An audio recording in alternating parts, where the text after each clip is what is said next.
7 is not corresponding. Because here you may have done 7. I'm sorry, I know I'm running forward.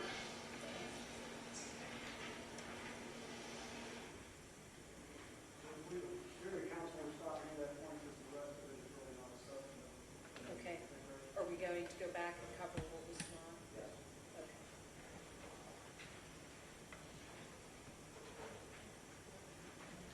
Mr. Matthews, with regards to the remainder of the tape, is there any objection to not playing the remainder that Mr. Pietmeyer has characterized as not substantive? I'm in agreement with that. You are in agreement, great.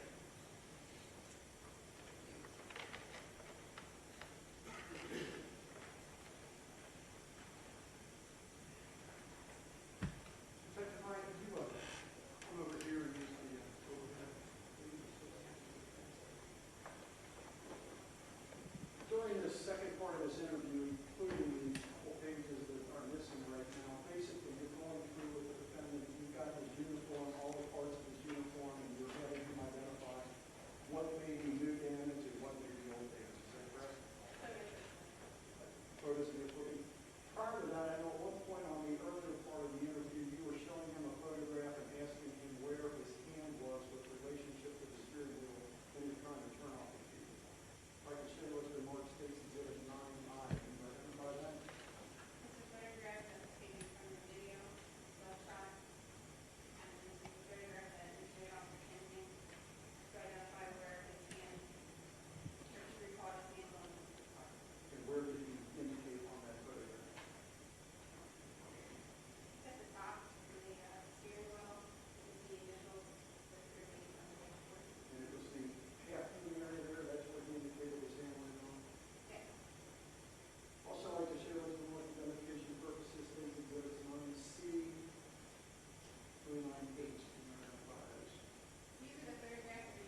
Officer Hine, in the interview, in addition to yourself and Officer Tenzing, there were 2 other people, is that correct, President? Excuse me, yes, sir. His attorney, Nero, for the, He was sitting, we were looking at his back on the video, yes, and who was your partner right then?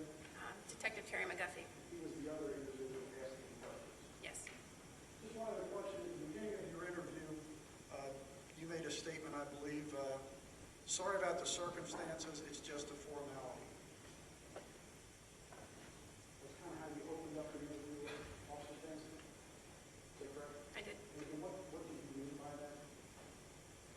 Nobody wants to be in that situation, but it's a formal investigation. It's a process, another step in the investigative process that we have to do.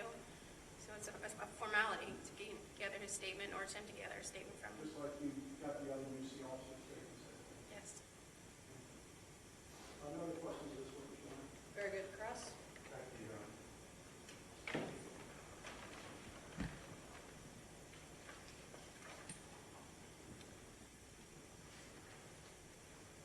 Detective Hine, did you recover the video camera that recorded the video of the incident? I did not. Do you know who did? Sergeant Michelle Winslow, she is in charge of our criminalistics unit. Okay, and that was recovered from Ray Tenzing at University Hospital, to your knowledge? Yes, it was recovered. She handled the video as far as recovering it to get it downloaded from the UC Police Department. Okay. When you started out answering Mr. Pietmeyer's questions, he asked you, or he alluded to the fact that this statement that we've just watched was taken 20 or 48 hours after the incident on July 21st is when you interviewed Ray, is that correct? Yes, it wasn't exactly 48 hours, though. But you indicated that, well, I guess it was a little bit less than 48 hours, correct? Yes. And you indicated that that was because of a union contract? I was advised that it was part of their union policy that they got time before giving a statement. And do you understand that, or is it your understanding that police officers who are directly involved in officer-involved shootings, studies have found that it's good to give them 48 hours to decompress so that they can report accurately, or as accurately as they can remember what occurred? Yes. Now, you told Ray that the meeting was just a formality, correct? Yes, sir. And you told him you were not going to advise him of his Miranda rights, correct? Correct. Would you tell the ladies and gentlemen of the jury what the Miranda rights are? Miranda rights, you have the right to remain silent, so you can invoke your Fifth Amendment right to not give a statement of involvement or to implicate yourself. And you have the right to have an attorney present with you if you decide to give a statement or not give a statement. Excuse me. I need you to put the microphone down and speak up, please. If Ray Tenzing voluntarily appeared at your office and gave you a statement, is that correct? He did. And he answered every question that you put to him? He did. And were his answers consistent with everything that you had uncovered up to that point in your investigation? Yes, sir. Did you ever have any doubt about his veracity? No. Did you ever catch him being less than truthful with him? No. Okay. And we just saw you went through his equipment and asked him whether damage was new or pre-existed the incident on July 19th, correct? Correct. And he didn't say every bit of damage that you pointed out was brand new damage that occurred on as a result of this incident, is that correct? That's correct. He did not.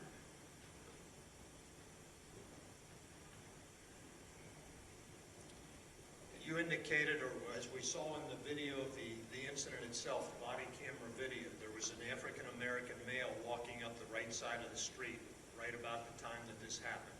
You remember seeing that? Yes.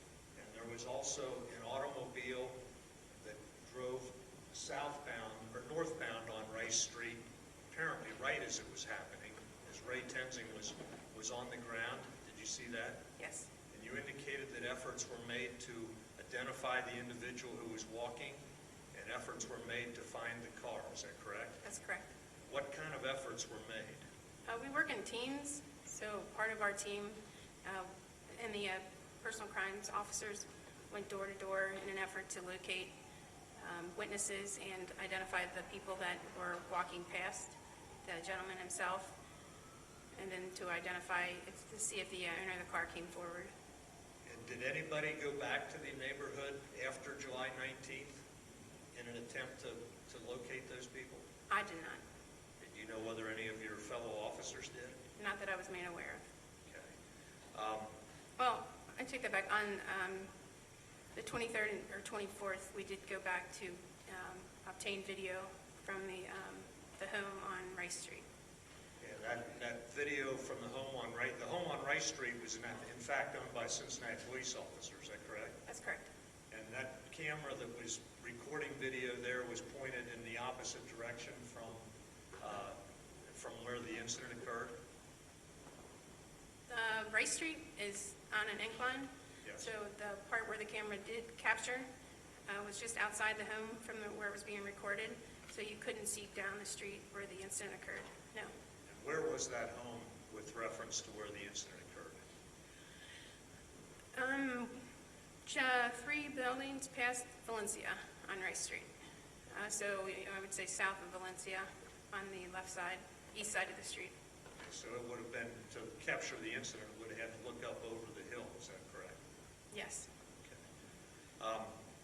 Now, Alicia Napier was found to be the individual who was occupying the car that was parked in front of DeBose's car at the time this occurred? Yes. And she was not on the scene when investigators arrived, is that correct? That's correct. And how did you find her? The canvass that was done had indicated that the daughter-in-law or the girlfriend of the resident's son had seen the incident. She didn't come to you, you went to her, is that right? That's correct. And the statement did you interview her? I did. And the statement that she provided you was different from the statements provided by Officers Kidd, Linden, Schmidt, and Tenzing, is that correct? Yes. There was a search warrant executed on Sam DeBose's vehicle. I believe 2 search warrants, actually, that you applied for, correct? That's correct. Were you present when those were executed? No, I was not. And do you have personal knowledge of what was found and where it might have been found in that vehicle? Yes, I think. Is it correct that there was marijuana located within the car? Yes, there was. And there were 4 cell phones in the car? I'm unsure of the count of the cell phones. There were multiple cell phones? Yes. And did you determine who that belonged to in your investigation? And Ms. Reed advised us that the marijuana was not hers. So for sure, we had no idea for sure who it belonged to, but it was in the custody and possession of Sam DeBose. Okay. To your knowledge, have there been any forensic examinations of the cell phones done? No, sir. Okay. I believe also when you executed the search warrant, or when it was executed, there were many different medications found, correct? That's correct. Prescription and non-prescription? Yes. Were any of those tested? I believe the lab tested a few of the substances to determine what they were. Okay. Were any of them found to be controlled substances? The marijuana, yes. But how about the pills or whatever else? Not that I'm aware of. Okay. During your police career, you've had firearms training. Is that a fair statement? Yes. Have you ever been taught to shoot to kill or shoot to wound anybody? No, sir. What are you taught? To stop the threat. Thank you.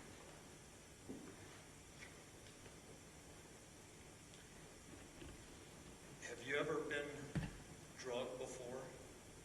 Or have you ever reached into a car? Let me ask you that during your career. Yes. And have you ever been drugged? I would like to say I ran along with the vehicle, but define dragging. Well, were you voluntarily moving with the vehicle? I'd also like to say I was involuntarily moving along with the vehicle. Thank you.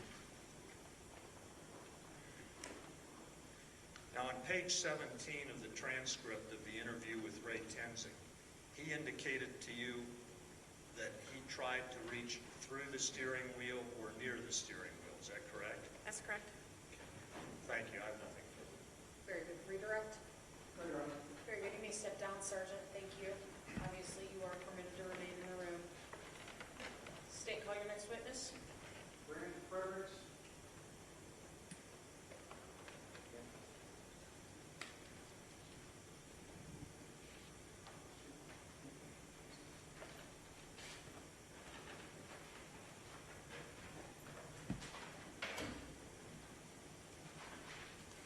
He's got his own laptop, Judge, which he is going to use for the testimony made by the minutes to set up.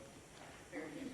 Is it like a break few minutes or just a stand and stretch? Stand and stretch the top. Okay, great. If you'd like to stand and stretch for a moment or two, you may.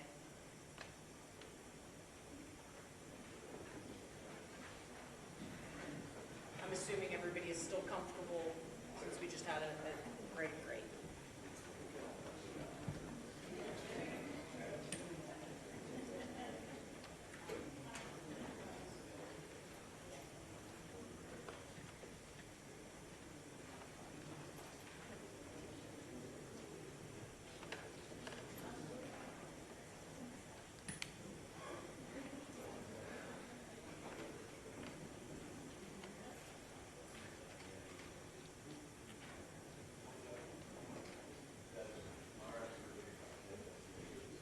Very good. All right. Everybody be seated, please. Ladies and gentlemen, we are going to take about a 10-minute break. Remember the admonitions. Do not discuss this case among yourselves. Do not allow anyone to discuss it with you. Do not form or express an opinion on this case until it is finally submitted to you. All rise for the jury.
starting to break. Very good. When we left off, it's the state's case. Thank you, Judge. And Judge, again, we apologize to the jury for the glitches in the last presentation. It's quite all right. Ladies and gentlemen, you'll learn, if you haven't already, that this is what happens during trials. It's of nobody's fault whatsoever. It's our fault, but the next witness does this for a living, so he acknowledged if there's any problems during his presentation, it's on him, so. Fair enough. Tell us your name, please. Please face me and raise your right hand. Do you solemnly swear the testimony you're about to give is the truth, the whole truth, and nothing but the truth, so help you God? I do. Very good. Tell us your name and spell your last name, please. My name is Grant Fredericks, spelled F-R-E-D-E-R-I-C-K-S. How are you employed? I'm a forensic video analyst. What does a forensic video analyst do? Forensic video analyst studies video images, both digital and analog, and audio attached to that to assist a trier of fact in accurately understanding issues that are recorded to the video systems, such as timing of images, the shape, distance of objects captured to images, and I assist either a judge or jury to accurately understand that information. If you could briefly summarize the training and experience you have that allows you to do what you do. I have a degree in broadcast television with an emphasis on engineering from Gonzaga University. I attained that degree in 1982. I began working in television at that time. In 1984, I began working in forensic video analysis. I joined the Vancouver Police Department in Canada. I'm a Canadian citizen and an American citizen.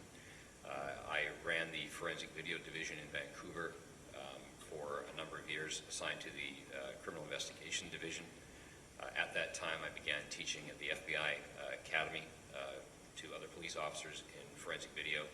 I've been a contract instructor at the FBI National Academy in Quantico since about 2002. I teach 4 primary courses a year there, and I consult for companies and police agencies in the use of in-car and body-worn video systems. Are you a certified expert in this field? Yes, I have a certification in forensic video analysis. And have you previously been qualified as an expert and testified in court as to your findings with some of these analyses you have done? Yes. Judge, at this time, I would tender Mr. Fredericks as an expert. Mr. Matthews? Very good. The court will declare Grant Fredericks to be an expert in the area of forensic video analysis. Are there standards that the scientific community puts upon you in doing this job? Yes. What are those? The Scientific Working Group on Digital Evidence, which is a Department of Justice and FBI organization that establishes guidelines, training requirements, and standards for this work, sets out a series of recommendations and guidelines for training, and I have certified based on acquiring those standards. I was the lead instructor for an organization called the Law Enforcement and Emergency Services Video Association from about 1998 to 2012. And that organization teaches forensic video analysis and offers certification to both law enforcement and the private sector. We run the National Forensic Video Lab at the University of Indianapolis. And through that program, we've trained about 3,000 video analysts, and they adhere to the same standards. In your profession and in your experience, have you been called as a witness in court, both by a police officer to perhaps be called by his attorney, and have you both also been called, as you are in this case, by a prosecutor's office who may be prosecuting a police officer? Yes. Have you ever been hired by either a police officer to look at information for him, or a prosecutor's office, or someone pursuing a case to look at information for them and come back with a report that is unfavorable to them? Yes. What percentage of the time, if you can say, are you actually called to a court to testify on behalf of a police officer? I don't keep records on specific numbers. My work is sort of divided half criminal, half civil, and of that division, I work equally, for the prosecution or for the defense, or for plaintiffs and defendants in civil cases. Both of those would involve police officers either through the criminal process or through the civil process. It would be a small percentage of the work that I do, maybe 5-10%. Are you familiar with body-worn cameras? Yes. And specifically the Axon body-worn cameras? Yes. How do they work? How does this, in specific, in this case, I know you're looking at the Axon body camera. How does that actually work? All the body-worn cameras are basically have specific functions, specific minimum standards, and the vast majority of them they're on the body somewhere, usually on the chest.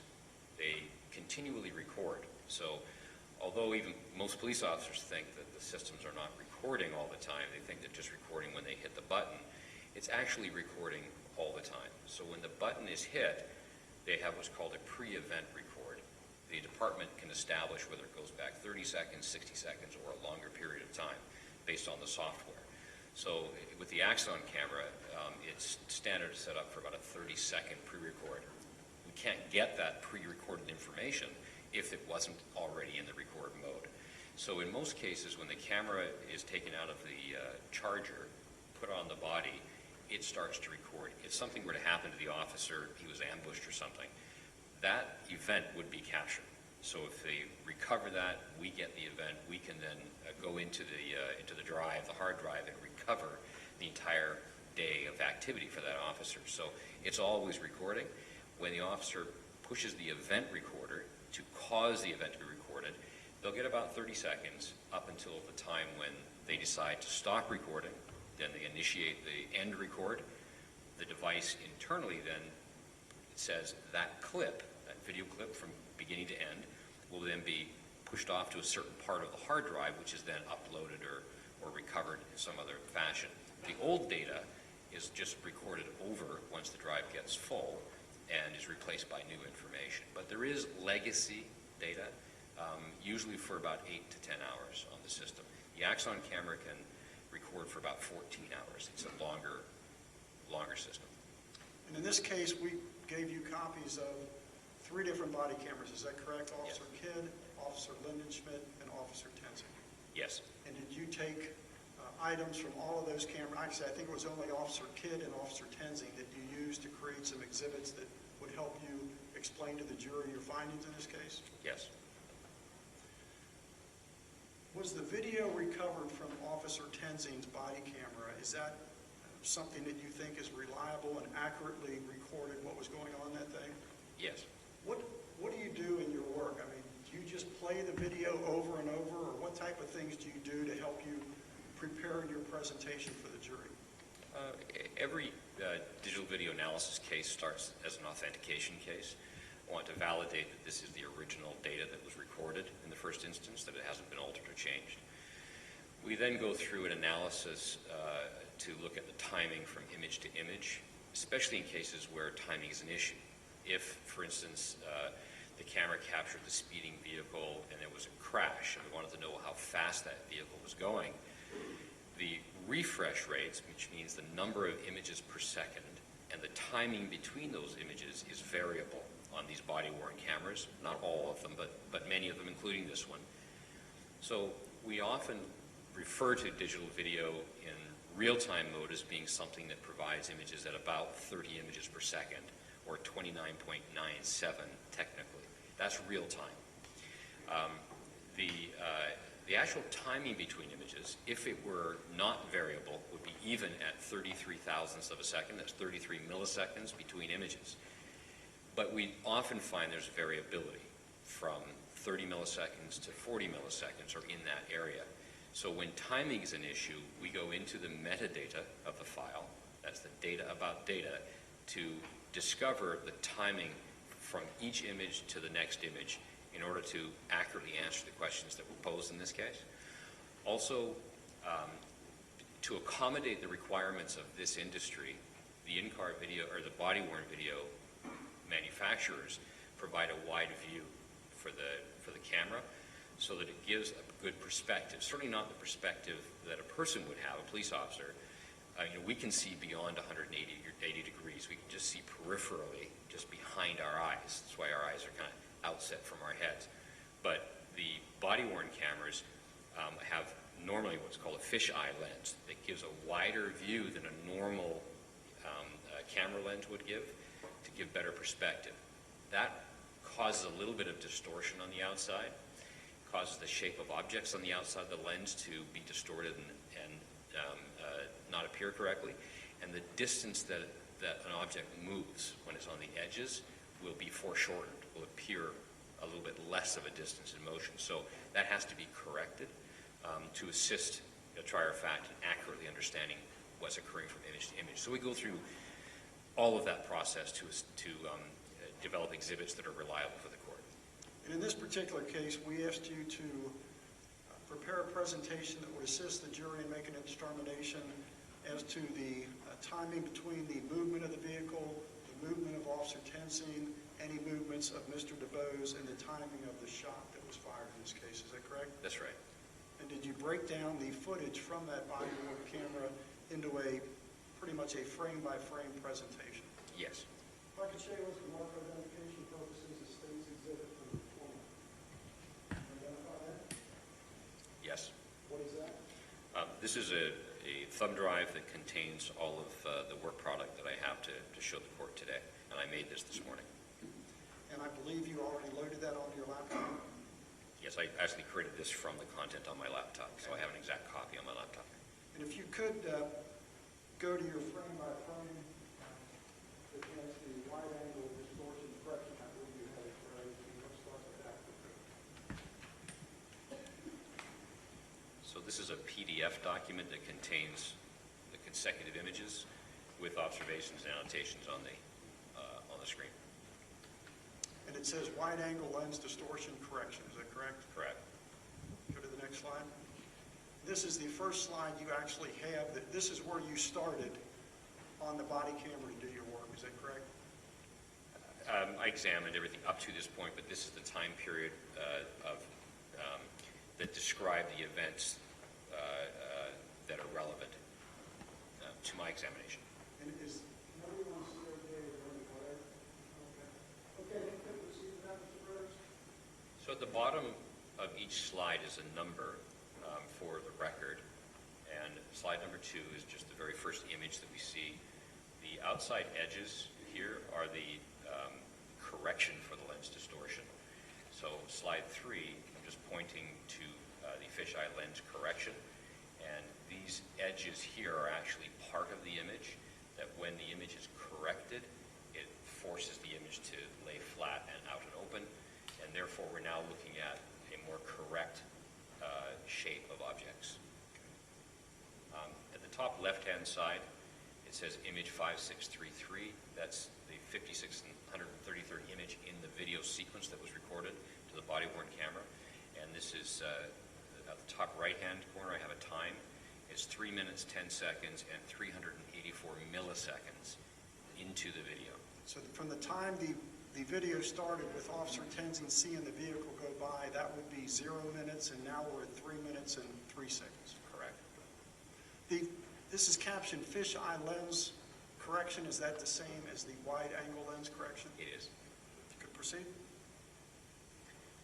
And then slide 4 just describes the image number. Slide 5, the linear elapsed time from the beginning. And then I'm moving forward from slide to slide. At slide 7, I note at 3:10, 550 milliseconds, we see Tenzing's right hand on top of the car. And the jury is going to have the opportunity to review this themselves when they are in the jury room, and they're going to have a laptop. I would not know how to advance and go back on frame, so how would they do that on a laptop that we provide? This is a PDF document, and it is opened by double-clicking. And hold the Control key and hit the L key, it'll make it go full screen. And the Escape key will take it out of full screen mode. It's always helpful to go full screen. At that point, you can use the right and left arrow keys on your keyboard to go back and forth. Okay. Proceed. Slide 8, there's a vehicle that is coming, and I refer to it as unknown vehicle, moving toward Tenzing. That vehicle does move by the car, which we will look at a little bit later on, but I wanted to note that this is the first image where that vehicle is seen, and it becomes relevant a little bit further on. I'm going to move forward now. Every time I hit the button, I'm advancing approximately 29 to 34 milliseconds in So time. this frame, we had 310, 580, what do we get with the next frame? 614, so it's approximately 34 milliseconds. And as I move forward now, at slide 11, Tenzing's hand is visible, which would have been sort of construed in the fisheye and not visible. It's visible coming in on the left-hand side, moving toward the door handle. Go forward.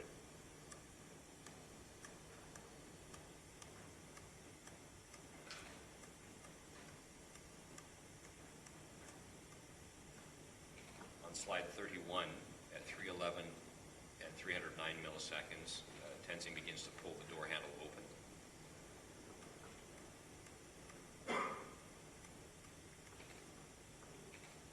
Where are Mr. DeBose's hands during this time frame? As the door begins to open, shown on slide 47, Mr. DeBose's hands, his left hand is visible. Beside the driver's door, his right hand is just coming off the steering wheel. The door begins to open in the next subsequent images. At slide 56, I note that DeBose's right hand moves toward the ignition as his left hand moves up toward the door.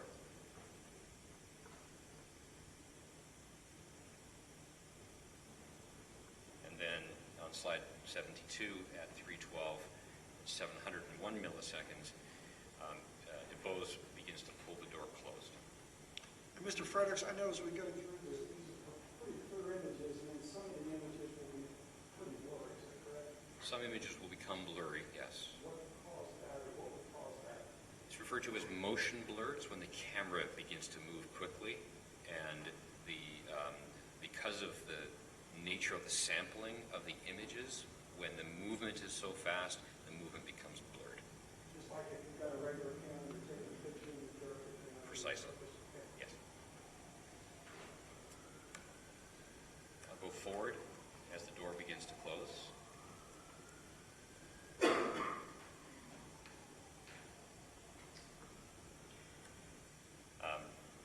On slide 100 at 313 and 679 milliseconds, DeBose moves his right hand into the area of the ignition.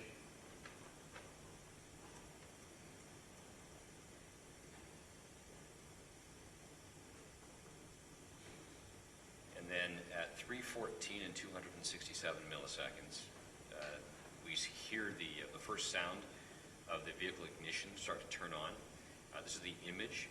The audio, we hear that at 314 and 304 milliseconds. So inside the camera, the video and the audio are actually recorded as two separate streams, and they have a different start point. So the audio, we hear the audio at 304. We have the image that closely resembles it at 267 milliseconds of that second. They're very, very close in timing, but the audio is a consistent linear event that is always recording. The video are pictures, so they're in sync, but there's a relationship, close relationship between them. And I know sometimes when you're watching a show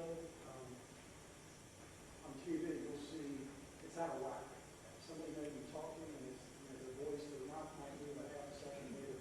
Is that the case here, or is this, you can rely on when you hear something, the image you're seeing is in sync and consistent? Yes, this is in sync. It's just that they're recorded separately, synchronized together. The audio we have more record because it's a continuous frequency. We don't lose anything. The video we have samples every 33 milliseconds, which is how television works. Okay. I'll go forward now. On slide 122, we see Tenzing beginning to move toward the vehicle, and you'll see the vehicle become closer to the camera.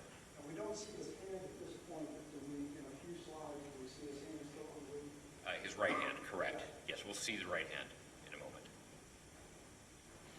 So as he's moving toward the police vehicle, turns his body, which causes the right hand, where his right hand is, the right hand part of the scene becomes visible. Because the camera is not, he's not doing this with the camera. The camera's affixed to his body. When he turns to his left, the scene will change. When he turns to his right, the scene will change. So he's moved toward the car, turns slightly to his right. Now we can see the hand. Is the next slide, I believe, is the last one we see Officer Kenzie's hand in the move area. Correct. So on slide 131, I've added another annotation to assist the questions I was asked was, how long is it from these events until the moment the shot was fired? So at the top in red, I've timed this to, from this moment, as Tenzing's hand begins to move, his right hand begins to move downward, the shot fired will happen in 2 seconds and 397 milliseconds. So just over 2 1/3 seconds. Continue.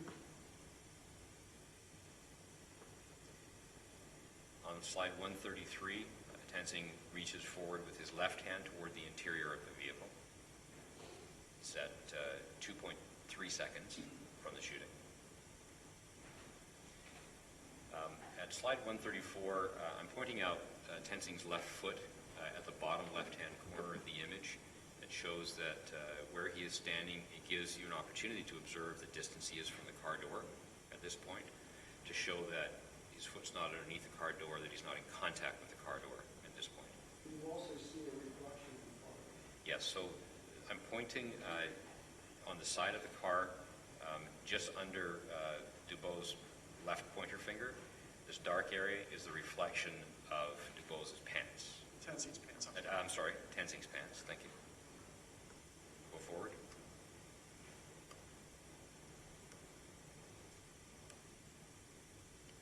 Slide 138, I've stopped it at 2.13 seconds before the shot was fired.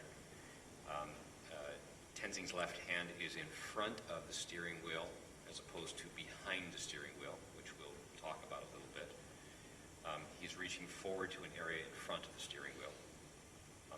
Notice in the background, through the passenger side window, you can see the driveway across the street and the car in the driveway, is that correct? Yes, car in the driveway, yes. Is that the kind of significant also in your analysis? It does. Yes. Continue. At 139, DeBose's left hand moves upward and into the vehicle from where it was on the door at 2.1 seconds before the shot's fired.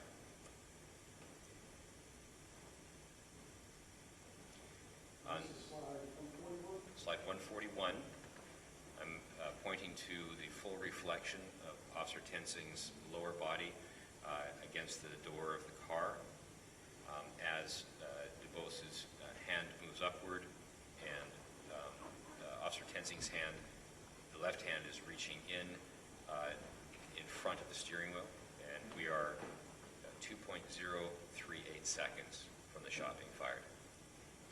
Continue.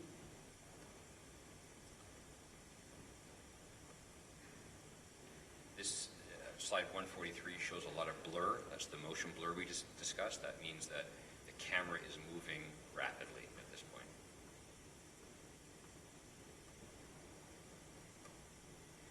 Slide 146, the motion of the camera stops. We can see that the SUV in the driveway in the background, the position of the fence, is as it was a few seconds earlier. So the background hasn't changed. That means that the vehicle has not moved forward. So the vehicle at this point, the Honda driven by Mr. DeBose, has not moved. It's in the same position as it was at the initial stop, and it's the same position as it was a few seconds before this image at 3:15:245. Less than 2 seconds to the shot being fired. Correct, 1.875 seconds before the shot. I'll go forward. We can see, let's go backwards two images. We can see as I go forward, although we get motion blur, the position of the SUV and the fence stay in the same position. It doesn't move. Therefore, the object background is staying in the same position in relation to the foreground. That means that the vehicle is not in motion at this time. That slide there is 149. over 149. Do you still see the reflection of Yes, Officer Tenzing's legs are at the bottom left and center of the bottom of the image, reflecting against the car door. Again, at 150, I note the reflection, position of his legs, and this is 1.744 seconds before the shot's fired. And Mr. Frederick, I believe for the next 20 or so slides, you're going to have a number of those have a view towards the rear of the vehicle, is that correct? Yes. What would cause that? So the question is, what would cause the camera to move from its perspective looking at the driver's door to looking toward the rear of the car? I noted earlier that Officer Tenzing brings his right hand down. We'll see his gun appear in the camera view in a moment. The process of reaching forward and with his left hand, reaching back to remove his service weapon, causes the body to turn. Which I object. Basically, That's total speculation. response. His opinion is correct. I'll allow it in that regard to, it's his opinion, what went on as an expert. If you could proceed with the slide. Yes.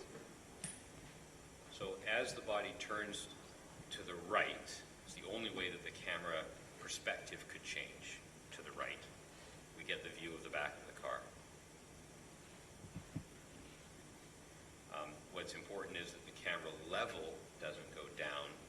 It's staying at the same level, so we're not having, he's not going down to the ground, he's staying at relatively that level. And again, in the background area, we still see the vehicle across the street. Yes, the vehicle is in blur, but I'm pointing to the vehicle at the top left, and we can still see the fence position to its right with a bit of green on the side. What does that indicate to you? That the vehicle is not yet moved. And we are now 1.581 seconds to the shot. That's correct. Go forward. Next image, 156, where we have a little bit less blur. I've identified the same location where the vehicle is and the fence. Again, the vehicle's not moved. The vehicle's not moved, and we are 1.548 seconds from the shot. As I go forward at 157, Tenzing's left hand is still in front of the steering wheel, and I'm pointing to his left hand at the end of the arrow. So you can see his thumb and his fingers here, correct? Thumb and fingers of his open left hand, yes. And we're at 1.516 seconds to the shot. I'll go forward. Again, we still have the fence and the vehicle. The background's still the same. The vehicle has not moved forward at 1.48 seconds before the shot. As we move forward to the next subsequent images, at 165, Tenzing's left hand has moved toward the seat belt and is in the area of DuBois' chest and the cross-chest seat belt at 1.25 seconds before the shot's fired. The next image at 166 is the first image of the barrel of the gun coming into view of the camera. And so because the camera is on the chest, the gun would be positioned at about chest height coming into the picture. This is 1.222 seconds before the shot's fired. The last time that we saw Tenzing's right hand was 1.17 seconds. So it took just over a second for the right hand to move down out of the view and for the gun to appear. It's very fast. And the barrel of the gun is what you're indicating is on the right here, coming up from the vehicle. That's correct. Continue. The gun appears further in the image as it moves into the car. We see DuBois' left arms move upward as the gun comes in, so his left arm is moving up. At slide 168 at 1.15 seconds before the shot's fired. As we move forward to 1.124 seconds, we see Tenzing's left hand has moved forward toward the seatbelt at slide 169. We'll see the car in the background fence still hasn't changed perspective at this point. So I go forward. This image at 170, slide 170, 1.092 seconds before the shot's fired, we see Officer Tenzing's left uniform, shirt uniform on his left arm, and then his whole arm, we have full perspective from his shoulder down to the end of his hand. Can you capture that, another image of his left arm on Officer Kidd's body cam? Yes. Can you show that picture?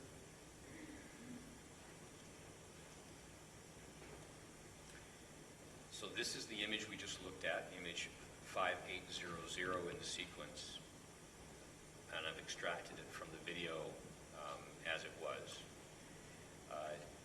When I examined Officer Kidd's video at 3 minutes 34 seconds, 0.268 milliseconds, Officer Tenzing holds his arm out in front, and it is just to show the perspective of where the shirt starts and ends. We can see where the shoulder, all the way down to just above the elbow, and then the full arm from the elbow to the hand. So what this shows from his body-worn camera is that we have full continuity perspective of the arm from the shoulder to the tip of the hand, and we can see that it's not constrained by anything. He's got, we can see the full hand.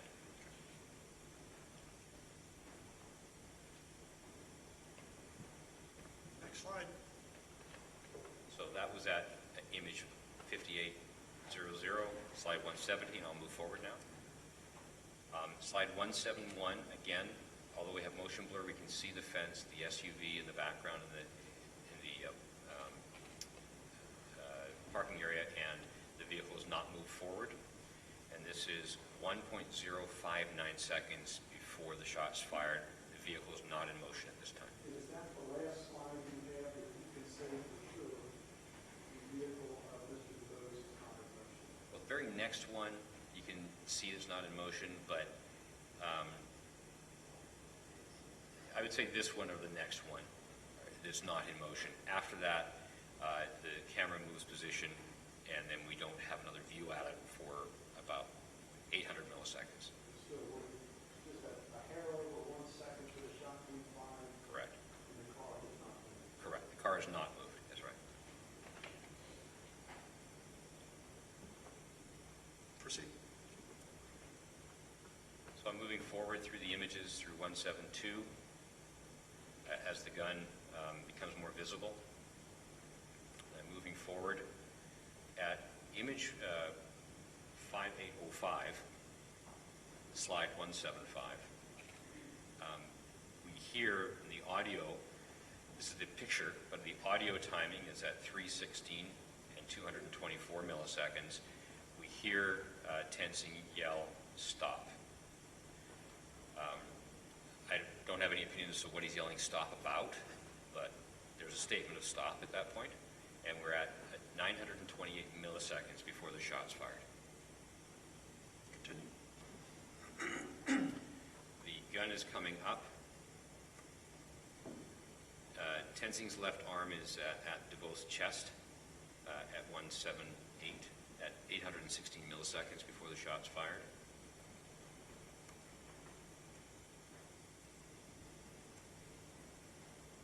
Moving forward through the slides. At slide 186, image 5816, Tenzing's left hand is in contact with the seat belt. His hand's closed around the seat belt at half a second before the shot's fired. DuBose's left hand is in the air, and his right hand is forward. We'll see in a moment that he's got his hand on the steering wheel, his right hand.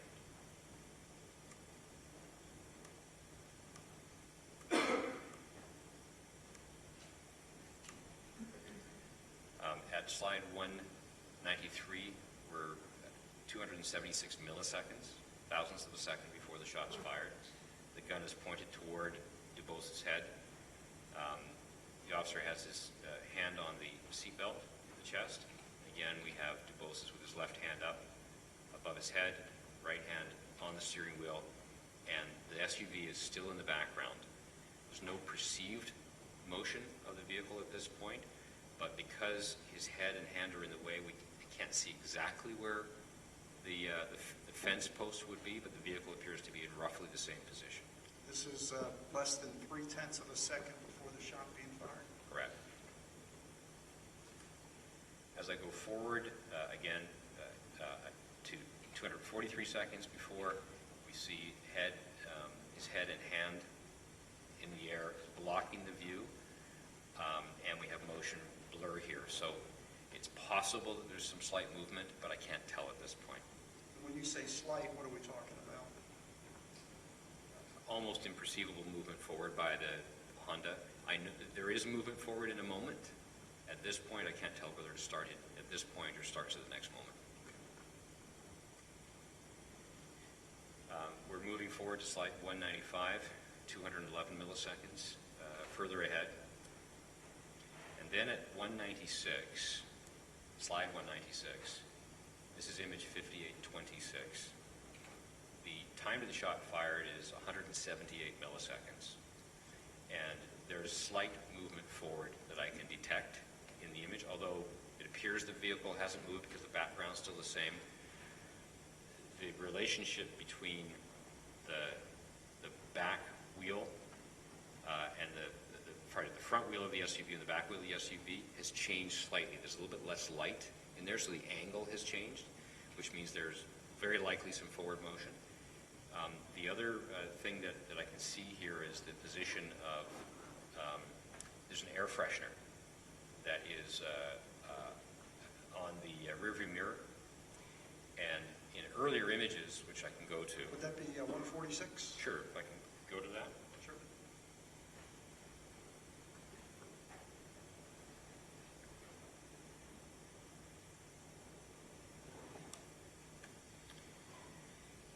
When the vehicle is not in motion, the camera is relatively parallel. The air freshener, you can see the bottom of the air freshener is not perpendicular with what's called the A post. This is the post between the passenger door and the windshield. The bottom of the air freshener is more on an angle in relation to the A post angle. So if I go back to 196,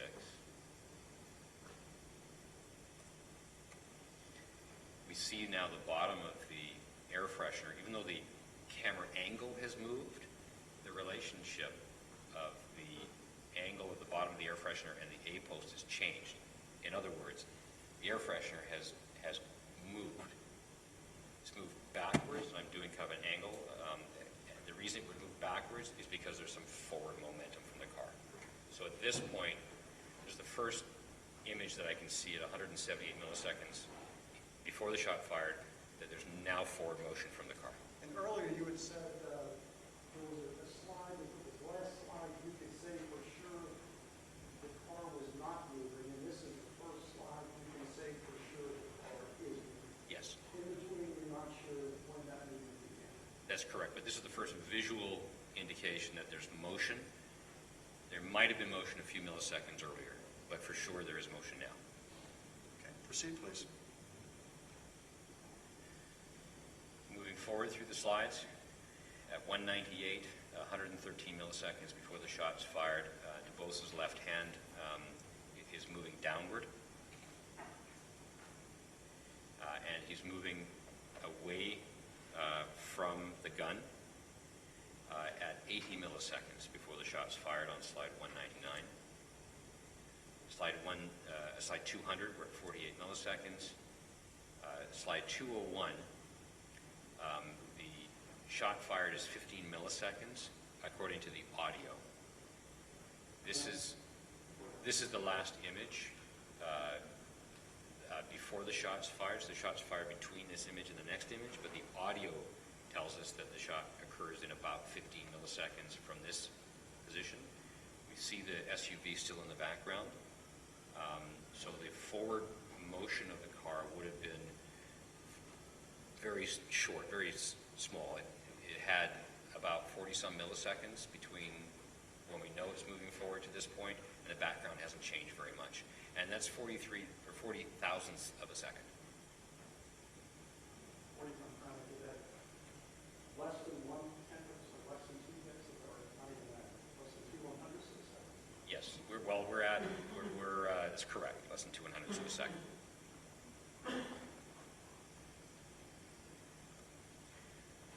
So the shot fired would be fractionally about 18 milliseconds before this image. So at this point, the shot has already been fired. And we can see the next images that DuBose's left arm falls downward. And from this moment on, we then have the vehicle moving forward. Where is the body camera on Officer Tenzing? Well, I have an image. I can show that, sure.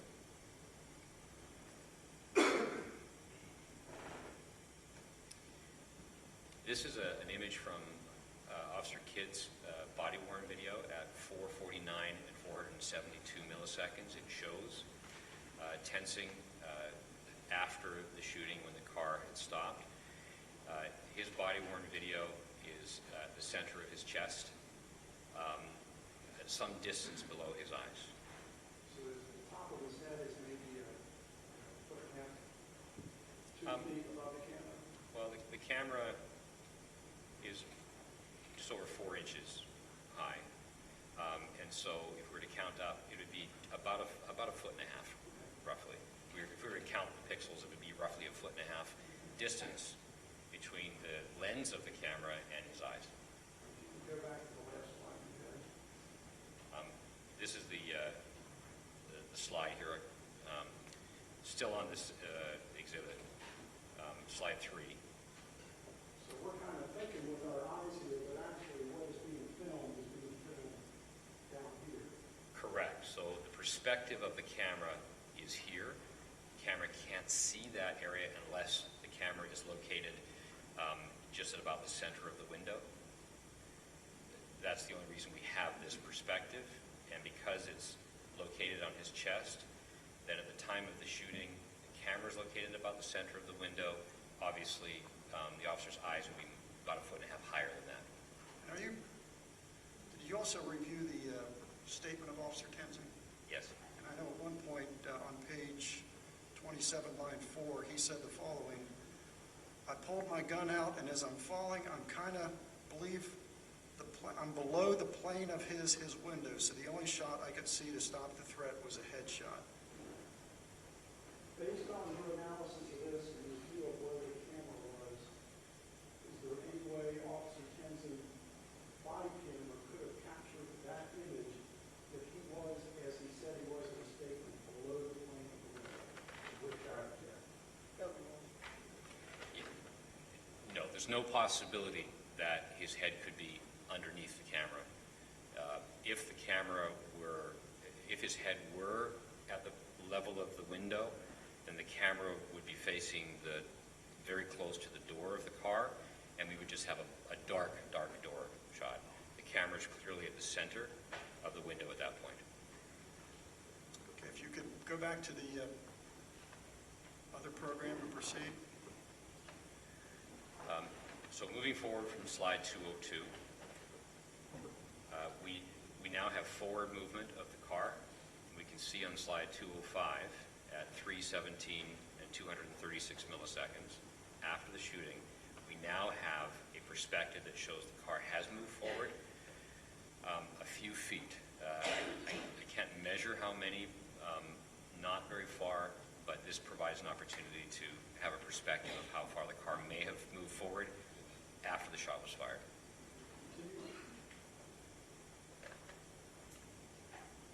As DuBose, his head goes backwards. We have forward motion of the car. We can see a little bit of the blur of the air freshener that's now on even a steeper angle, which indicates the car is moving at a faster movement forward as DuBose's head is back after the shooting. I'll move forward here. We see that Tenzing's hand is holding onto the seatbelt or in the area of the seatbelt. His hand begins to remove from the seatbelt, moves toward the door. At this point, slide 213, we can see the perspective of the camera, which is now going downward. So Several milliseconds after the shooting is fired, the camera then moves from that position, the center of the window, downward, and we'll begin to see more of the side of the car as tensing goes downward in perspective. So as I move forward, we can see his hand, Tensing's hand, on the door area and B post of the driver's door. We can begin now to see the side of the driver's door right in the immediate foreground. And I believe now you can see the vehicle that was across the street that we used to be able to see in the front window, now in the rear window. Correct. It's visible through the rear window, yes. An indication the vehicle is continuing to move forward. Yes. And this is a good indication to show when the vehicle does move forward what the background looks like. So we can now see from all measures that there is forward motion at this point. Now I'll move forward as we move down, as his perspective moves down, we can see the side of the car.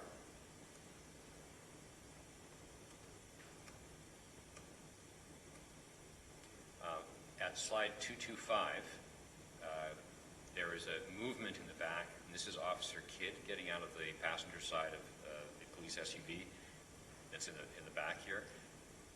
We can see him getting out of his vehicle. And I'll move forward at slide 226. Tensing releases his hold on the car. His hold in the car is released at 17.9 seconds. I'll just go back. And it first contacted the car at 17.4 seconds. So he was holding on to the car for about a half a second.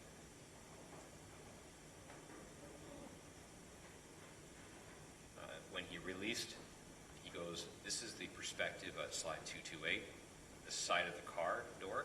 So this perspective here would be where the camera is very close to against the car door. At this point, his head would be about 1.5 feet higher than this, which may have given him a perspective where he would be able to see over top of the door into the car. This image here at 229 is basically looking straight up. So he is going down to his back. The camera is facing into the air. The wide angle of it, pulls things in so it gives the perspective, that he's quite close to the car. At slide 232, we see both of his feet in the view of the camera. So he's now on the ground with his feet up. So his back would be on the ground. As we move forward, the car begins to drive out of the picture. This image at 238 is looking up at Tensing's face. It's because the camera obviously has flipped upwards because of the motion of his body. The camera has a little bit of flexibility and it's just tilted up toward his face. And as it does that, we see a vehicle that is in motion on the opposite side of the street, moving the perspective we had originally when we first started, and I pointed out a car that was coming down the roadway. This is just a few seconds after that event. The car has now arrived at his location, so as he's going down onto the ground, the car is driving by him. Did you have another couple images of that? Yes. On your program?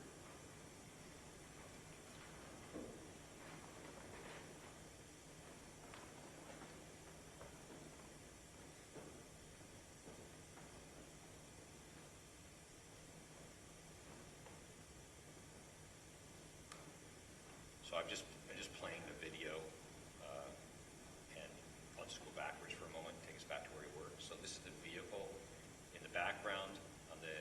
This exhibit is called Vehicle Question, and we see the vehicle going by as he begins to get oriented straight up and down again. The vehicle tail lights, brake lights are on. The vehicle is slowing down, pulling over to the side. This is the opposite side of the street where there's a barricade opposite to the SUV that was parked on this side of the street. And then we see his perspective as he begins to get off the ground.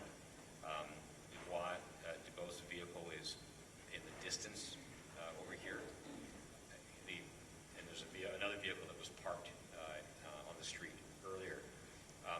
This distance is exaggerated a little bit because of the wide angle of the camera. Things that are further away appear much further away than they are in reality. It's sort of like looking in your rear view mirror or your side view mirror in your car. There's a sign that says vehicles may be closer than they actually are. They look further away because that mirror is designed to see a wider view. So this isn't really as far as it is. Mr. Fredericks, and is that the last slide on that particular? Yes. Finish that. Yes, it is.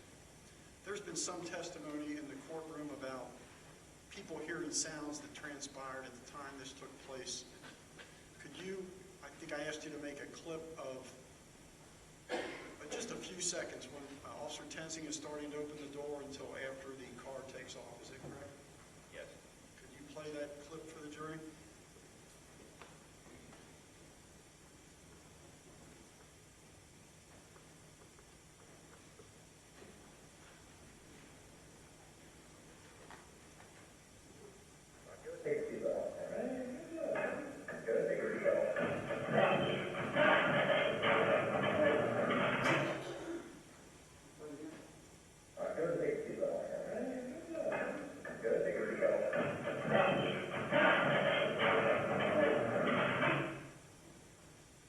Did you hear any tires screaming? No.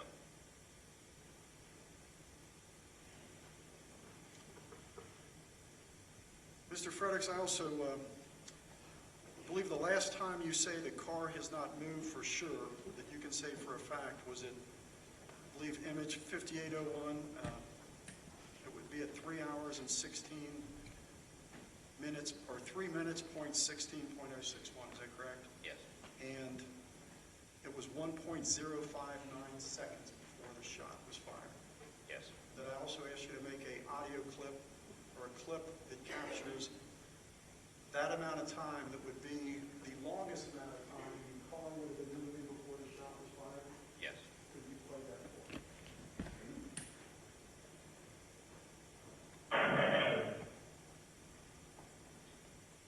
So you can say for sure the car definitely was not moving when that sound starts and it takes you up to the moment the shot is fired. Yes. Just fractionally over a second. Play it again, please.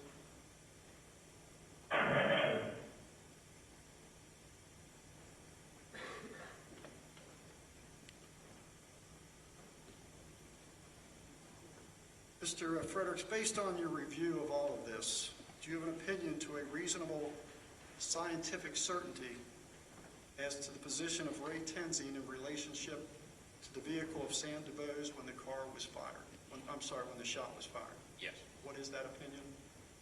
That he was standing erect, that the camera was positioned at the center of the window, that his head is about 1.5 feet higher than the camera, and that he was not in contact with the side of the car.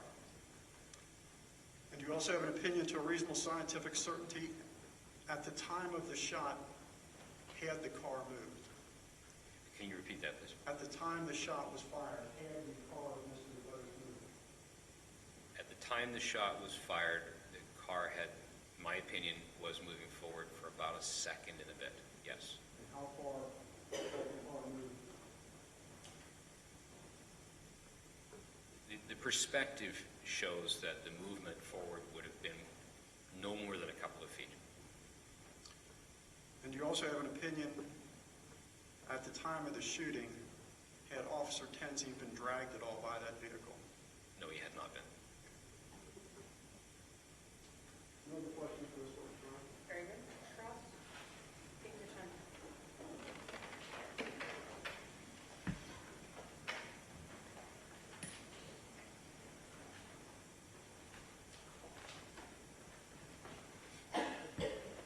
Mr. Fredericks, you indicated that you had been hired by the prosecutor's office, correct? Yes, sir. Hired by, the term hired, I assume you've been paid by the prosecutors, correct? Yes. How much have you been paid? I don't know. I don't do the accounting. I don't know. Well, can you give us a ballpark figure? It would be a guess. I don't know. Well, think you're guessing about a lot of stuff on this video, so guess about how much you're being paid. The comment would be stricken, the objection is sustained. Go ahead and re-ask the question. Mr. Fredericks, let me try to narrow this down. Is it $5,000? I'll try to explain how it works in my office. We have a retainer. In this case, because it's a government agency, we don't ask for a retainer up front. We bill to a fee schedule. When exhibits come into my office, I have part of my staff, my technicians, who do an intake. Mr. Fredericks, all I want to know is $5,000 a reasonable ballpark figure? I don't know. It's likely, with the work that was done, the meetings I've had, it's probably more than that. And the travel, it's going to be more than that. I've been here for 2 days, so it'll be probably more than 5,000. I don't know where it was going to be. It's going to be more than 10,000, do you think? It would just be a guess, Your Honor. I don't know. Sir, have you ever been to Cincinnati before? I have. And when was the last time?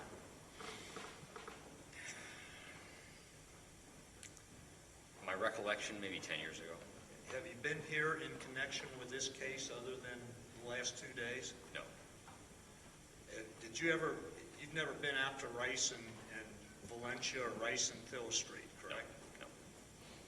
I assume you weren't there on July 19th, 2015. No.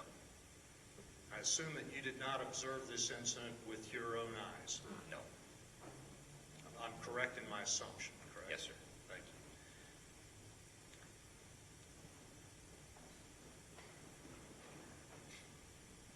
you. Mr. Fredericks, you made a conclusion that, and I think one thing I'm taking for certain from your report or from your testimony here is that the Sam DuBose car was in motion at the time the shot was fired. Is that correct? Yes. And your testimony is that it was in motion for at least 1 second, for a little more than 1 second before the shot was fired, correct? No. I said 800 milliseconds. It's less than 800 milliseconds is what, 0.8 of a second? Correct. So just slightly less than a second. Yes, sir. And that's your opinion. Yes. You've just spent about, I wasn't timing it, but I'm going to say a half hour giving your presentation. Does that sound accurate? About 45 minutes. Okay, good. You're better than I am at keeping time. How about the entire length of this incident? How long did that take that you've just described? From your slide number 1 through whatever your last slide was, 200 and something.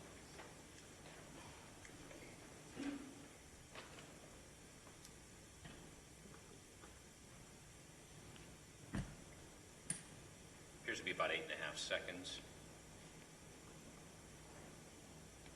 8.5 seconds. And how about from the time when Sam DuBose pulled the door shut and started the car until the shot was fired? How long did that take?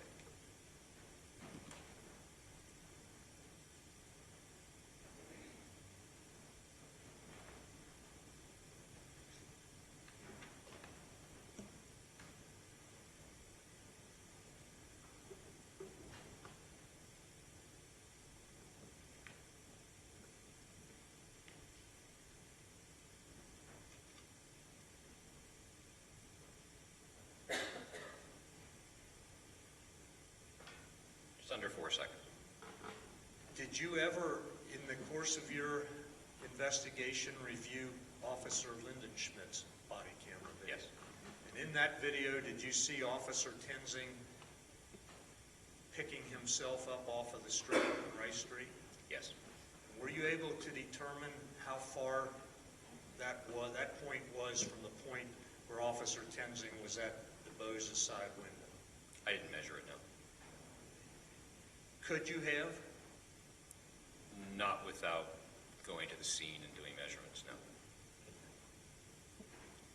Would you agree with me that it was some distance removed from the point where Officer Tenzing's body ended up on the pavement from where he was at the side window of Mr. DeBose's car was some distance. Would you agree with that?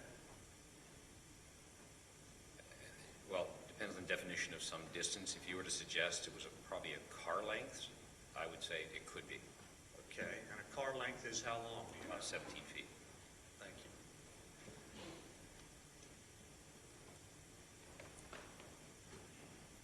You used the term very small forward motion and slight forward motion in your description. Can you define those terms?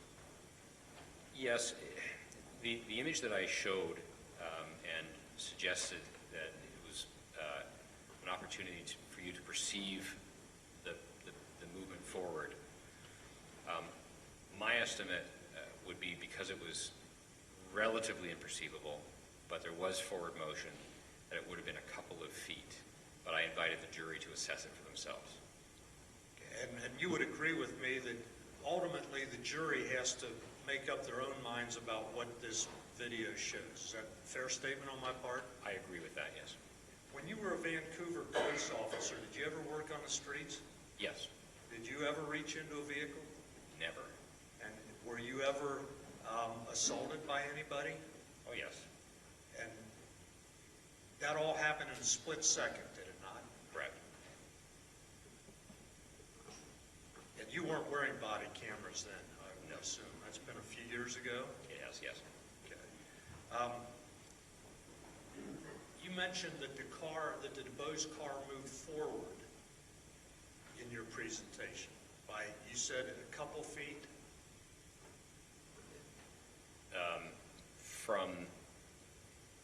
In the approximately 800 milliseconds from when it was not in motion to when there was movement by the air freshener indicating forward motion and possibly a perceived movement based on what's happening in the background, I would think that in that 800 milliseconds, 1 to 2 feet would be reasonable.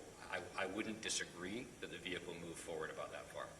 So now we're from 2 feet to maybe 1 to 2 feet. No, I believe my testimony was, a couple of feet, 1 to 2 feet. There is movement forward. Can't say exactly how much it is, but it would be very minimal. And there also had to be movement to the left, is that correct? Of the vehicle? At that point, I don't know if there was any movement to the left. It wouldn't be measurable in the images. The position of DuBose's right hand on the steering wheel, didn't appear like there's no sudden movement to the left. It was still in the same position at the point of the shot fired. After the shot was fired, the vehicle goes out of view. So we know it moved to the left because it was on the other side of the street after the shot was fired.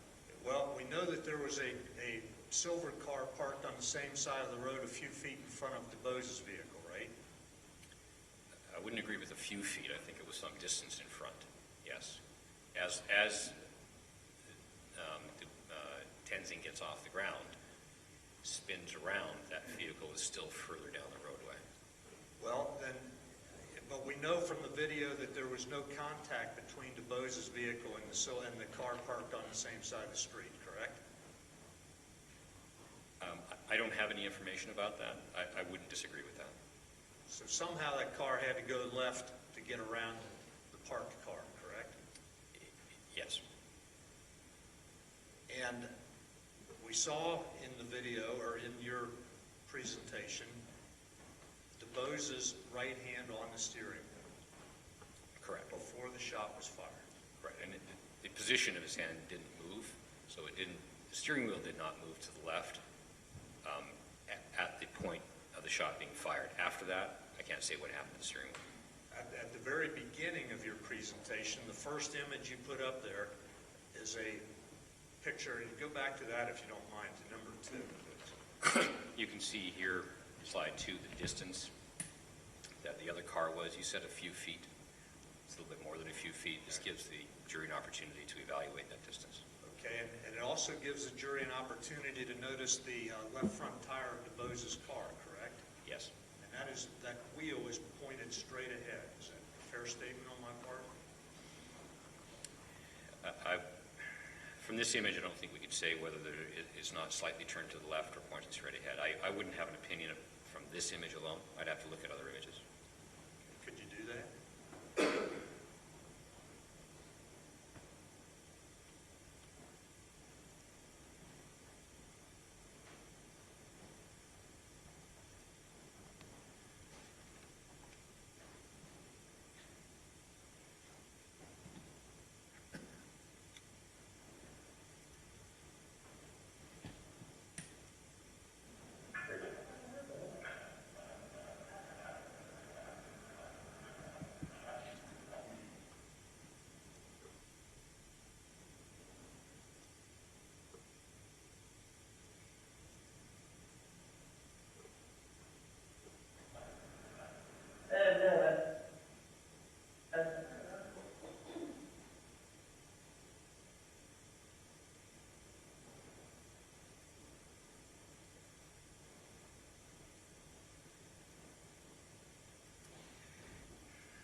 I'm not going to have an opinion on whether it's turned a bit to the left or straight forward, but this gives the jury the opportunity to look to assess it for themselves. Fair enough.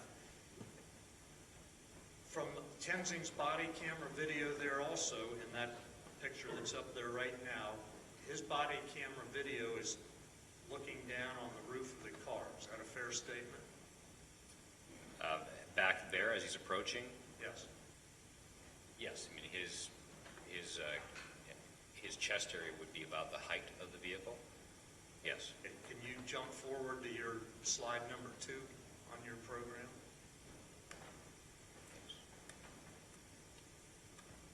Yes. And right there, obviously the body camera is viewing downward toward the car. Correct. Okay. Do you know, or are you qualified to say how far a car must move or how fast it must move before somebody whose arm is inside of it is thrown off balance and begins to fall? No.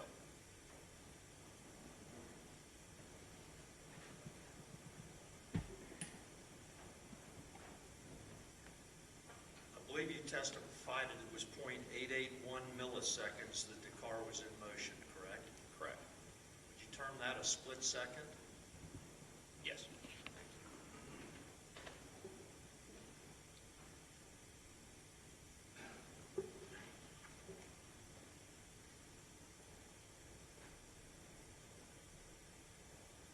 Could you go forward to number 141, please?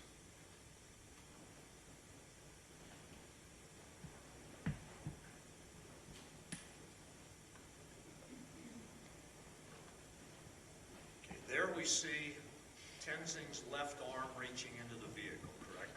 Yes. And DeBose's left arm is reaching up apparently toward Tenzing. His arm is moving upward. I don't know, I don't have an opinion whether it's moving toward him, but DuBose's arm is moving upward. Can you move a couple slides forward? Yes. Where are we at 144. Okay, and the camera is moving rapidly at that point, is that correct? That's correct. And it's your opinion that that rapid movement is because Tenzing's body is moving or the car is moving? No, the car is not in motion. The camera is in motion. It's called motion blur, caused by the camera, not the object. And how fast does the body have to be moving to cause that motion blur? Not very fast. The motion blur is caused because the camera is sampling the light information. It's called a charge-coupled device that's inside the camera. It samples the light. The sampling occurs over a period of fractions of a second, so milliseconds. If the shutter in essence, is open, capturing that light information while the body's in motion, then the movement is going to appear blurred because the light is being captured over a period of time. So that's called motion blur. It's caused by the movement of the camera. The motion doesn't have to be very fast to have some blur to it. Okay, well, in this slide right here, it appears that Tenzing's body is no longer by the B post. Would that be a fair statement on my part? The B post is here. This is the lock, the door lock. The B post is here. He's close, I mean, he's in the middle of the window. The A post is just out of view, and the B post is just on the edge of view. Is that his right arm there? This is his left arm? Left arm? Yes. And where's the rest of his body? His body would be just outside the car door. Just opposite of Mr. DuBose, correct? Yes. Could you go forward to number 149, please?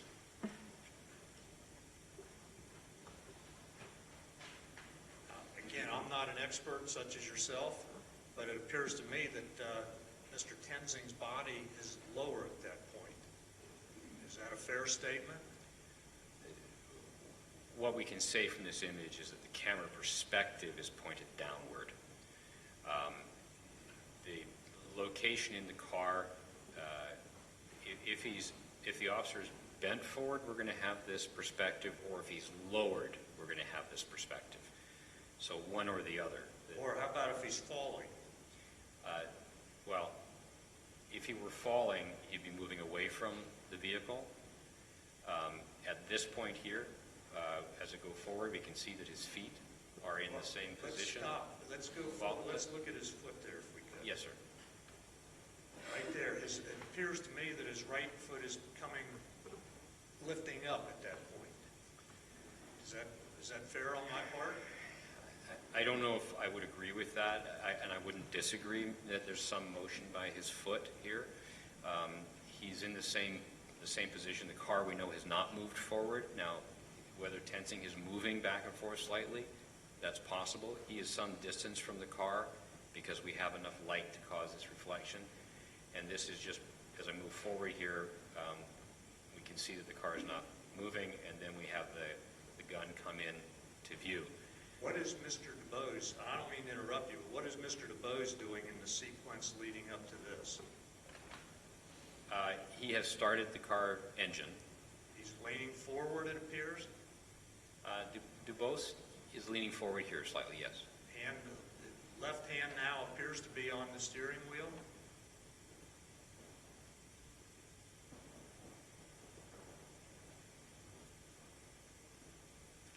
I don't see his hand. We don't see the steering wheel at this point. Can you see Tenzing in there? I'm sorry? Can you see Tenzing's left arm in there? Yes. And where's DuBose's left arm with reference to Tenzing's left arm? Tenzing's left arm is over top. DuBose is underneath. You can't see DuBose's hand, correct? Correct. Do you have an image in there where DuBose's left arm is over the top of Tenzing's left arm?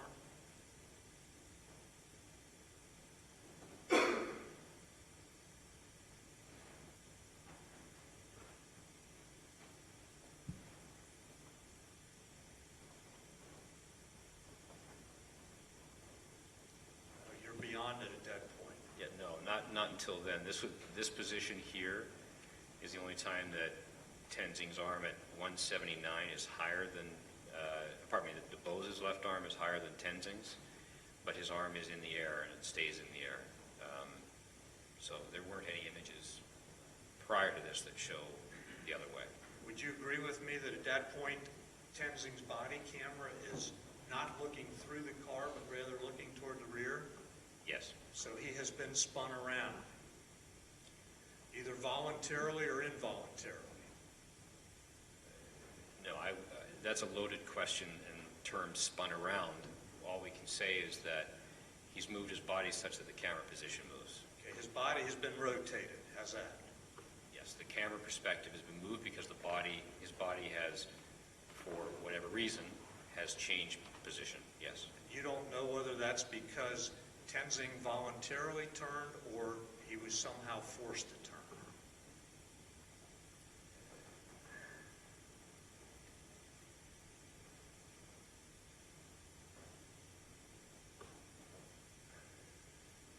Well, I can't see a force here that would have been applied. This is within the time range that the car was in motion, is it not?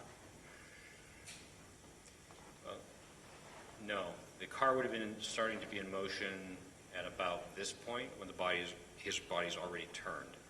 So the Okay. motion, let me try to answer your question carefully. If the force were going left to right from our perspective, so if the vehicle were going backward, then he would be turned the way we see it. If the vehicle's going forward and he's in contact with the vehicle, his body would be turned toward the vehicle. This is the opposite effect. So, Well, what if the vehicle is turning left into him at the same time that it's going forward? well, first of all, we know that's not the case at this moment because we're 800 milliseconds from the shooting. But if the vehicle were going forward and into him, he would be, if he were attached, holding on for some reason, he would turn into the car. If the car were going backward, he'd be turned this way. So we're looking at opposing forces here. So if you're asking what force caused him to turn outward, if he were moving with the car, of course, you're going this way. If the car is going backwards, it's taking you this way. And as for the record, I'm opening my body up like the camera shows if the car goes backwards, close my body into the vehicle if the vehicle's going forward. Well, let's add another factor in there. What if his arm was pinned in that car? Well, we know it's not pinned because we can see it completely free and clear. Well, that's your opinion, correct? Correct. You weren't there. Correct.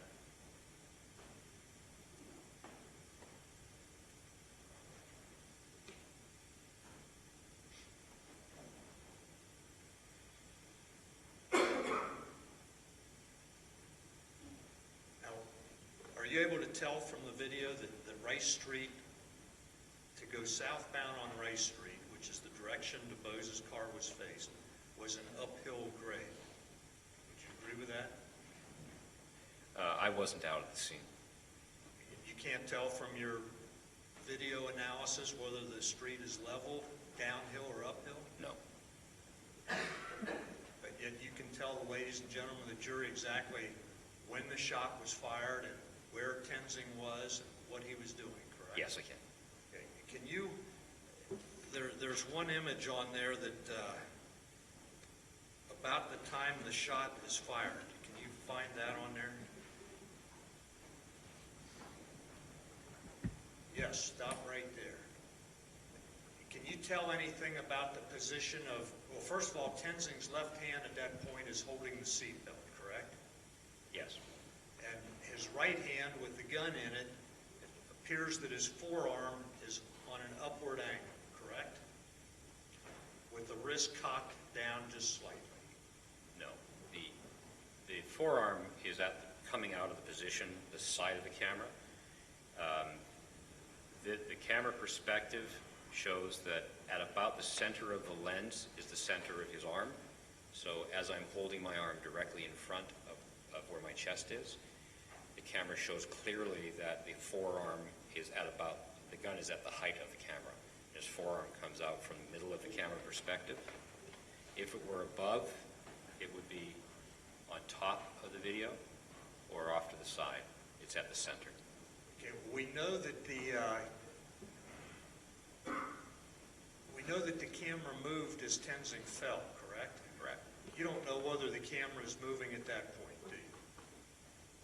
Yes, I do. There would be motion blur if the camera were moving. There's no blur in this image, so the camera is static. It's affixed to his chest. Officer Kidd's video that occurs within seconds of this shows the camera is still affixed to his chest. Okay, my eyes aren't apparently that good, because that looks pretty blurry to me. Yeah, there's I no- also noted there's that no- image. Yes, right. There's no motion blur in this image. Mr. Fredericks, I also note in that image and subsequent images that the camera appears to show the bottom of the roof of the car rather than the top, as we saw at the very beginning.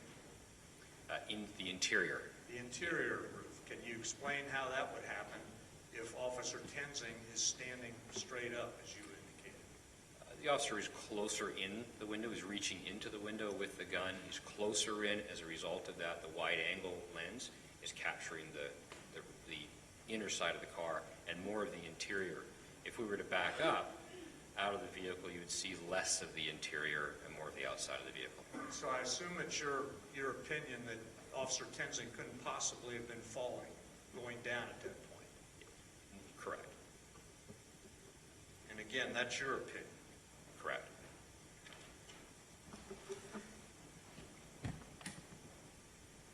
Can you explain to me and the ladies and gentlemen of the jury why somebody would yell, "Stop, stop," if something's already stopped?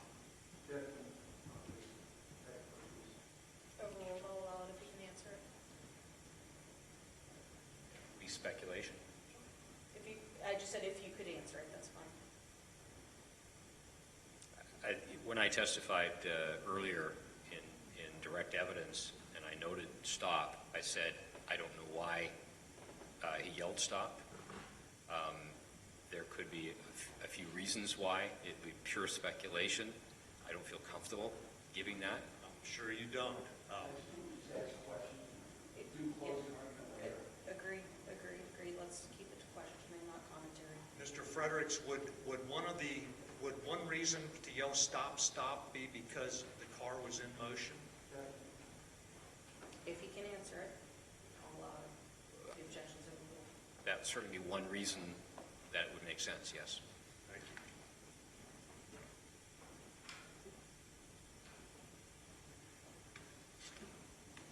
There was one image on your presentation where you showed Officer Tenzing's feet by the rear wheel of the car. Can you find that on there?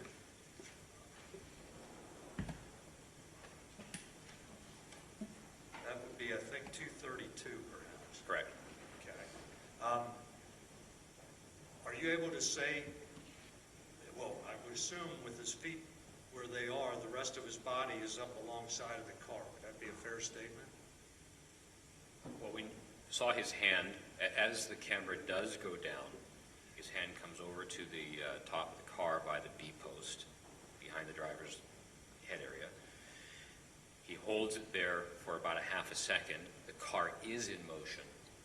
As he releases his hand, the camera shows he does go down to the ground.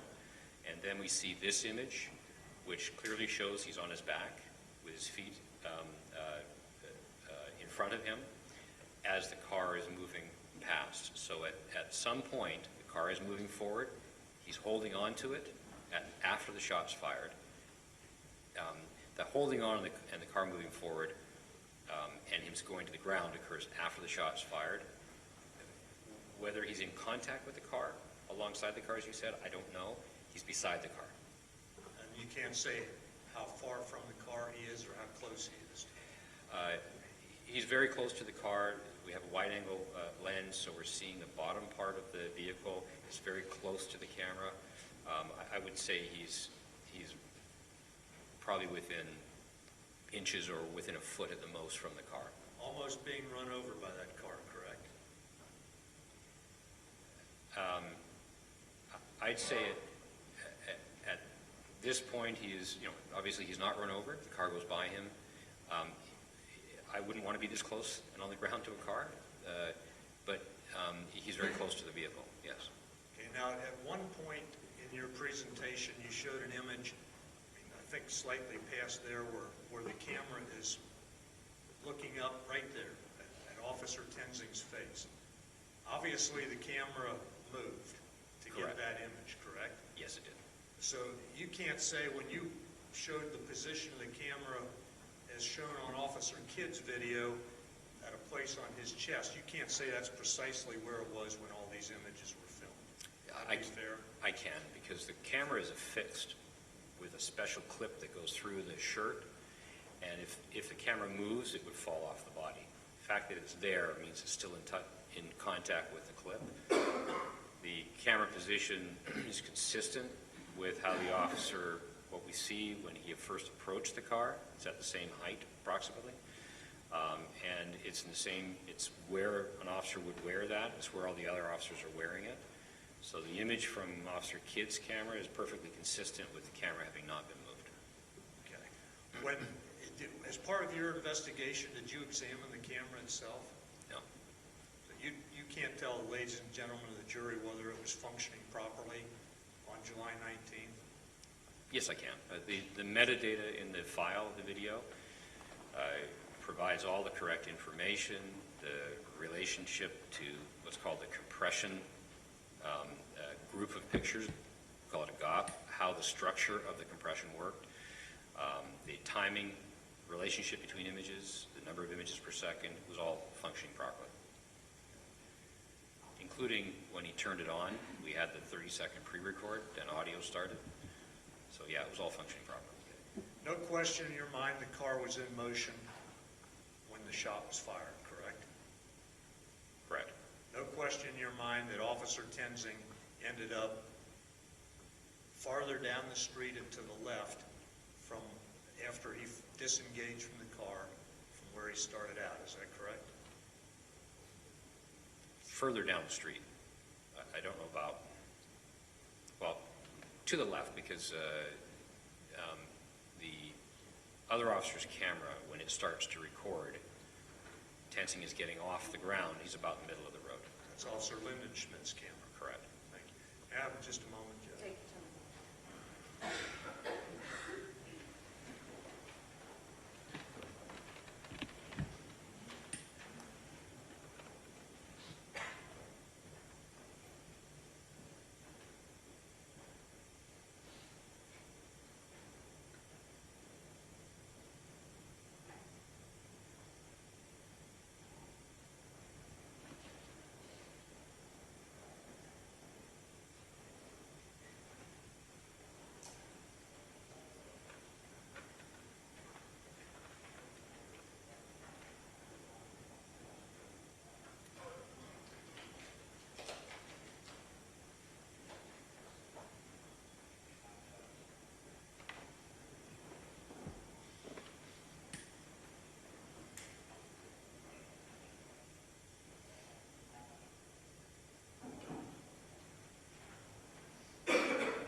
Judge, we have nothing further. Very good, redirect. Your Honor. Very good. Is this witness excused? Yes, please. Very good. Any objection? No. Thank you, Mr. Fredericks. You are free to leave the building. Thank you. Council, approach briefly. We don't have to go in chambers.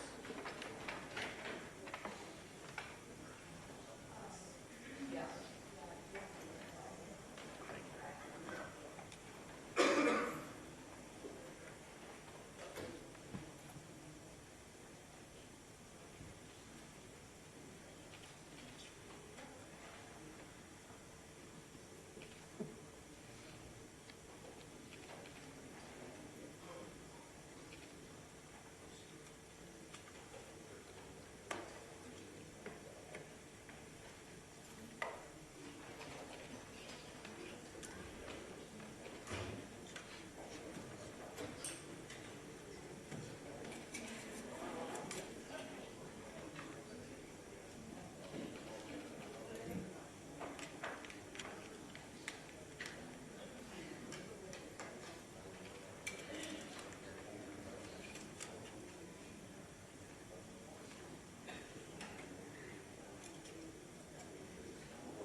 Sir, would you tell the ladies and gentlemen of the jury your name, please?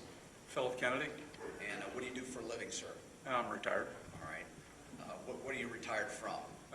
30 years in transportation. Okay. You live here in Cincinnati? Yes, I do. You know some members of the prosecutor's office, Yes, I do. particularly an investigator named Mac Brown, I think you're familiar with? Yes, I do. How long have you known Mac Brown? 40 years. At some point, did you have an occasion to speak to Mac Brown about possibly providing some assistance in the Ray Tenzing case that Yes, I did. the prosecutor's office was handling? What was the suggestion that you could do for the office? He asked me if I could do a recreation of a car that could be used in a demonstration. Okay, and to make a life-size model of that Yes, vehicle? that's correct. And what type of a vehicle did Mac Brown ask you to make a life-size creation of? It was a 1998 Honda Accord. Did he tell you a specific color? Yes, he did. In order to It was do, called- what was it, I'm sorry? It was called Emerald Pearl. Emerald Pearl. In order to do that, what steps did you have to take? He had to measure the actual car. He had to verify that with the Honda websites for the specifications on the car. Did you obtain some measurements of the car that we were talking The about? actual car, yes. Okay, now, And they coincided with the manufacturer specs. okay. So there's actual measurement of the car we were Yes. asking to have recreated, and then that you confirmed that by doing what? What did you do? By going to the manufacturer's website. That would include various heights and distances, how tall to, say, the bottom of the... Would it be the overall specifications, the height and the length? Okay. What did you do once you had those specifications? I obtained a photo of the car. Okay. Now, were you talking about the actual car, or did you go out and photograph? No, a car just like it, a 1998 Honda Accord. So you found that exact make, model, and year of car, that color, Yes. and you took a photo? Yes. What did you do then? I gave it to a sign company up in Westwood, and they created the full-size model that you have in front of you. That's the item right here in front of the jury? Yes, that's correct. Just let the record reflect that Mr. Kenny has identified the model we have here. It's marked as State's Exhibit number 17 as the model he helped to create. Very good, the record will reflect. Thanks, sir. That's all the questions I have. Mr. Mathis, any questions? I just wanted to clarify, this right here is not Joe's car. No, sir, it's not. That's taken from a photograph. That's taken from a photograph of a different automobile, but the same model and make and year.